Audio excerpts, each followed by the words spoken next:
বাজার থেকে আজকে পেঁয়াজের সাথে সাথেও এই এতটা পেঁয়াজের খোসাও এনেছি। অবশ্য অনেকে জিজ্ঞেস করেছে এই এত খোসা দিয়ে আমি কি করব।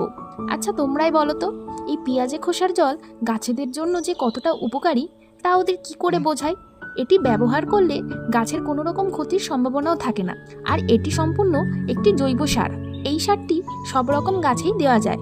এবার এটি কিভাবে তৈরি করব সেটাই দেখাই। একটি পাত্র কিংবা বালতি নিয়ে নেব। এরপর খোসাগুলো দিয়ে 1 লিটার জল দিয়ে ভালো করে ঢাকা দিয়ে 24 ঘন্টার জন্য যে কোনো ছায়াযুক্ত স্থানে রেখে দেব। আর বাকি খোসাটা ছাদে শুকাতে দিয়ে দিলাম। 24 ঘন্টা পর দেখতেই পাচ্ছো জলের রং বদলে গেছে। এবার পুরো জলটাকে একবার ভালো করে গুলিয়ে নেব, তারপর ছেঁকে নেব। তৈরি হয়ে গেল একটি তরল সার। এর মধ্যে আয়রন, ম্যাগনেসিয়াম, পটাশিয়াম, ক্যালসিয়াম আছে, যা আমাদের গাছকে বাড়াতে ও ফুল আনতে সাহায্য করে।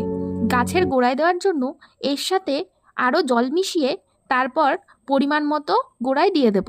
ভিডিওটি ভালো লাগলে লাইক, শেয়ার, চ্যানেলটিকে সাবস্ক্রাইব করে অবশ্যই পাশে থেকো। দেখা হচ্ছে পরবর্তী ভিডিওতে।